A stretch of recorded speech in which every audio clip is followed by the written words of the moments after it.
welcome to my channel.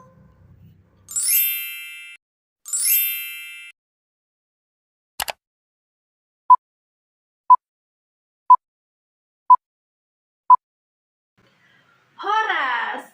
Halo semuanya, perkenalkan nama saya Agia Fikedian Rizky. Pada kesempatan kali ini saya akan menjelaskan secara singkat mengenai artikel berikut. Pada artikel tersebut membahas mengenai pola komunikasi antara dua suku yang memiliki karakteristik sangat jauh berbeda. Ya, betul, yaitu suku Jawa dan suku Batak. Kira-kira bagaimana ya? Yuk ikuti penjelasan aku sampai akhir ya. Kehidupan manusia tentu akan terasa hampa tanpa adanya komunikasi. Nah, tanpa adanya komunikasi ini tidak mungkin dapat terjadi yang namanya interaksi antara manusia satu dengan manusia yang lain. Sebagai manusia, kita dituntut untuk mampu berkomunikasi antara satu dengan yang lainnya, baik individu dengan individu, individu dengan kelompok, ataupun kelompok dengan kelompok, dengan latar belakang budaya yang berbeda antara satu dengan yang lainnya. Indonesia memiliki banyak sekali budaya dan suku yang terdapat di dalamnya. Salah satunya yaitu suku Jawa dan suku Batak, di mana suku Batak ini berasal dari Pulau Sumatera dan suku Jawa ini berasal dari Pulau Jawa. Suku Batak dikenal memiliki karakteristik ketika berbicara itu menggunakan nada yang tinggi dan juga langsung kepada intinya, atau mereka ini tidak suka berbahasa basi. Dan juga suku Batak dikenal memiliki kepercayaan diri yang tinggi. Nah, sedangkan untuk suku Jawa ini memiliki keterbalikan ya dengan suku Batak, yaitu suku Jawa biasanya berbicara dengan intonasi yang pelan, kemudian lemah lembut, dan suka berbahasa basi. Nah, perbedaan antara kedua suku ini dikhawatirkan dapat terjadinya konflik atau perselisihan karena perbedaan budaya tersebut. Kebiasaan dari budaya ini akan mempengaruhi pola komunikasi seseorang terhadap cara berkomunikasinya. Begitupun sebaliknya, hal ini dikarenakan antara pola komunikasi dan pola budaya ini memiliki keterkaitan antara satu dan yang lain.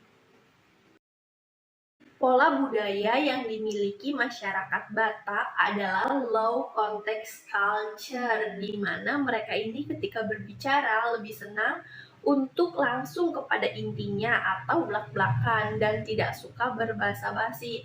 Mereka juga memiliki kepercayaan diri yang tinggi. Sedangkan untuk masyarakat Jawa memiliki high context culture, di mana mereka ini lebih senang untuk berbicara berbahasa basi, kemudian lemah lembut, dan memiliki kepercayaan diri yang kurang. Pola budaya yang dimiliki oleh seseorang berasal dari kelompoknya, di mana setiap kelompok ini memiliki perbedaan seperti bahasa, kemudian persepsi, nonverbal, dan juga pola interaksinya.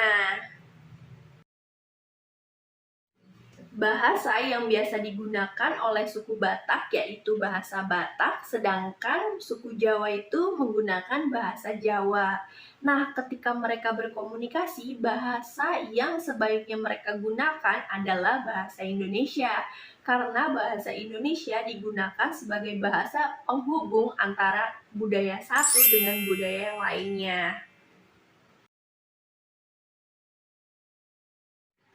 Untuk perbedaan persepsi antara masyarakat Jawa dan masyarakat Batak, biasanya masyarakat Batak ini berpendapat bahwa suku Jawa merupakan suku yang lemah lembut, kemudian baik hati, ramah, dan juga sopan santun. Sedangkan orang Jawa berpendapat bahwa suku Batak ini memiliki kepribadian yang kasar, keras, karena cara bahasa mereka ini yang menggunakan nada tinggi.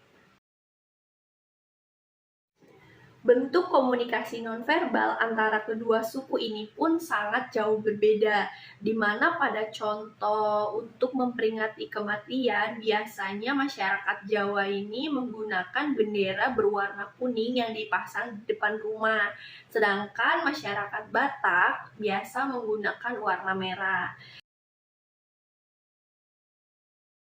Contoh lainnya ketika penyebutan arah.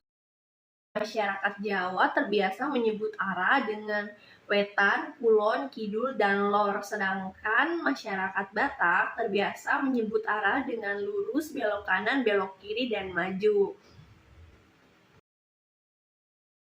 Karena adanya perbedaan-perbedaan yang tadi telah disebutkan, tidak jarang antara masyarakat Jawa dan masyarakat Batak ini terjadinya miskomunikasi. Untuk mengatasi kemungkinan masalah yang akan terjadi, aku punya 3 tips untuk berkomunikasi secara efektif dengan suku Batak. Yang pertama, tidak memiliki sikap etnosentris, di mana kita menganggap budaya kita itu lebih baik daripada budaya lain. No, tidak. Kita harus mau untuk belajar, menerima, dan memahami terhadap kebudayaan orang lain.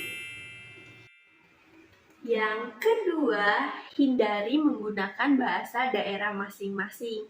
Hal ini tentu saja akan memberikan kesalahpahaman antara satu dan yang lainnya. Bisa jadi lawan bicara kita ini tidak mengerti dengan apa yang kita sampaikan. Untuk itu, gunakanlah bahasa Indonesia sebagai bahasa penghubung. Yang ketiga, kurangi berbasa-basi atau berbicara langsung kepada intinya. Oke, segitu dulu dari aku. Kurang dan lebihnya mohon maaf. Sampai berjumpa di video selanjutnya. Dadah! Jangan lupa like, comment, and subscribe.